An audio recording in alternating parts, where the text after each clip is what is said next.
Salut tout le monde, bienvenue aujourd'hui dans une nouvelle vidéo qui sera un petit point lecture. Donc c'est-à-dire que je vais vous parler des 5 dernières lectures que j'ai eu la joie de découvrir car elles ont été toutes très bonnes et très différentes. C'est-à-dire que vous allez avoir 2 suites de sagas. Je vais les garder pour la fin et je vais en parler je pense très rapidement. Vous aurez 2 services presse et 2 livres en auto-édition. Donc c'est plutôt pas mal je trouve ça assez divers et on va commencer par un service presse en auto-édition que j'ai reçu.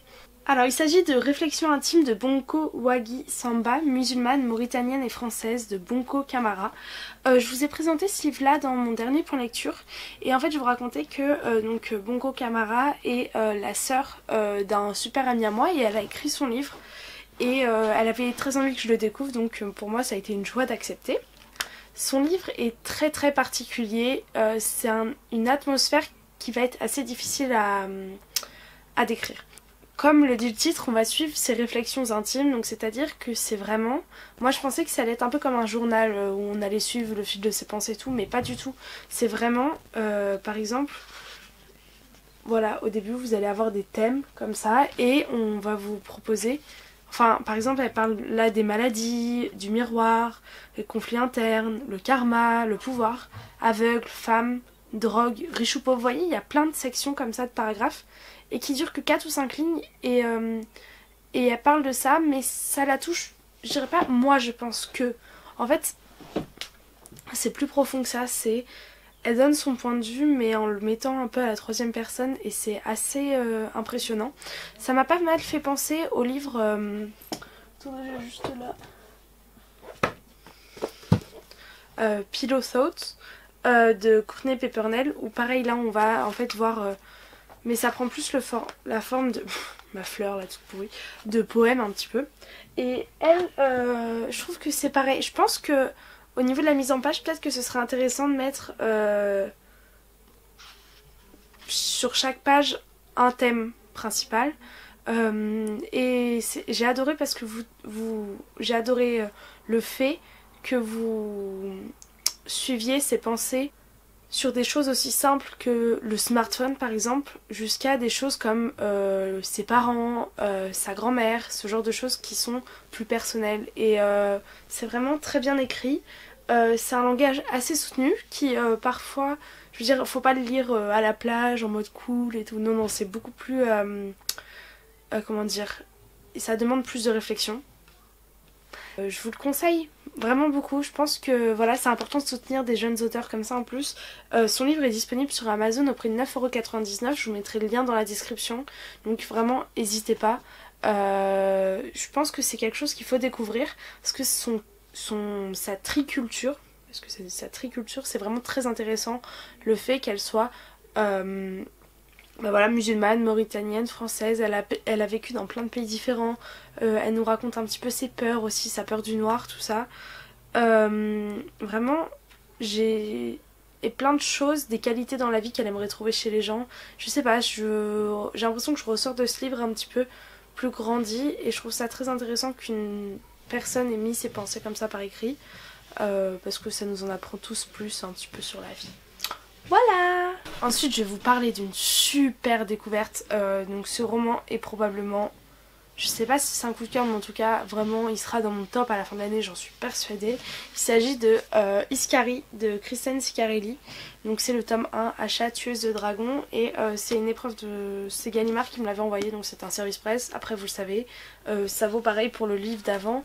Le fait que ce soit un service presse et là le fait que je connaisse la personne ça change en rien mon avis. Si j'avais pas aimé je vous l'aurais dit, vous me connaissez j'espère. Là c'est une histoire de fantasy, je sais toujours pas la différence entre le fantasy, moi je pense que c'est de la fantasy. Et en fait au dos il y a marqué que c'est un mélange un peu avec du Game of Thrones et moi j'étais là en mode est-ce que c'est pas un gros coup de com' en mode ouais la saison 8 elle sort du coup voilà, mais pas du tout. Il y a des dragons là-dedans, mais c'est impressionnant, j'adore. Et en fait, on va suivre Asha. On comprend directement qu'Asha est très très blessée par sa jeunesse. C'est quelqu'un qui a vécu des épreuves fortes. Et on comprend que depuis, elle a pour mission de tuer les dragons. Donc coup elle tue les dragons, elle ramène leur tête à son père et voilà. Et elle est crainte par tout le monde et tout le monde l'appelle l'Iscari. L'Iscari, ça sort d'une histoire des temps anciens et en fait voilà, ce livre va mêler des temps modernes avec des temps, enfin modernes, de son époque quoi. Et en gros pour attirer les dragons, Asha elle raconte des histoires des temps anciens. Et c'est interdit par la loi et on se demande tous pourquoi. Et à la fin il y a un petit dénouement et tout là. La fin est une pépite. J'ai trop hâte d'avoir la suite parce que là, voilà quoi. Vraiment j'ai hâte de voir le tome 2. Je vous le conseille à 2000%. Vraiment c'est impressionnant à quel point ce livre vaut le coup. Et c'est sorti en anglais sous le nom The Last Namsara, je crois. Et si vous lisez le livre, vous saurez ce que ça veut dire Namsara aussi. C'est plein de termes comme ça, une mythologie autour qui vaut vraiment le détour. Donc si vous avez l'occasion, procurez-le vous. Ensuite, je vais vous parler d'un autre livre auto-édité de Sarina Bowen. Donc c'est Notre année cachée. Il y a possibilité que vous en ayez déjà entendu parler parce que moi je l'avais repéré sur une chaîne québécoise. Tania, je sais plus c'est quoi le nom de sa chaîne mais elle s'appelle Tania et j'adorais cette fille d'ailleurs. Je sais pas, j'ai dû me désabonner sans faire exprès, ça fait longtemps que j'ai pas vu de ses vidéos. Peut-être qu'elle en fait plus. I don't know. Mais du coup Notre année cachée, c'est une romance et c'est une romance très très sympa parce que elle est, je dirais pas feel good non plus mais elle est pas hyper angoissante et elle traite d'un sujet très important qui est en fait les deux personnages sont au début du roman dans un fauteuil roulant et vous suivez la fille, elle c'est pour toujours, le garçon c'est juste parce qu'il, enfin juste, je sais pas, il doit avoir la jambe cassée je crois ou un truc comme ça et ça fait qu'il peut pas marcher dans l'immédiat et non il est en béquille lui. Oh, je ne sais plus. J'ai lu ce livre il y a un petit moment déjà mais bon, vous me connaissez, moi et mon retard dans mes points lecture. Bref, et c'est un livre vraiment très très... Je suis morte, je vous montre le mauvais livre depuis tout à l'heure. Voilà, c'est lui qu'il faut que je vous montre. Notre année trouble, mais n'importe quoi, parce que j'ai acheté le tome 2, donc il faut que je lise le tome 2. Voilà, c'est ça que je préfère. Et en gros, les deux sont réunis autour de la même passion, le hockey. Et en fait, ils vont se lier d'une belle amitié et ils vont vraiment pouvoir compter l'un sur l'autre dans les épreuves que consistent dans leurs blessures. Cette phrase n'était pas française. Et c'est vraiment un très très beau livre. C'est sincère en fait. Vous voyez, quand vous fermez ce livre, vous êtes là, vous faites oh, c'est beau. Vous voyez ou pas, genre l'amour existe encore. Et non, je vous le conseille énormément, c'est un bon roman. Et pareil, c'est auto-édité et ça sent pas trop. Mais je vous ai déjà parlé de ça. Je vous ai déjà parlé de ça parce que je me rappelle, je vous l'avais dit. Ça sent pas trop, mais il y a eu juste une fois où un chapitre était différent. Oh, est-ce que je vous présenterai pas deux fois le même livre? Je sais pas. Mais en gros, en fait, au dos, ça se voit que c'est de l'auto-édité. Mais sinon, dans le livre, je trouve qu'on le sent pas trop. Enfin, ça choque pas du tout. Et très très sympa. Vraiment, je vous le conseille à 2000% ce livre. Et ensuite, les deux suites de saga. Donc là, j'ai un troisième tome. J'ai fini de lire la saga de la trilogie du Tearling.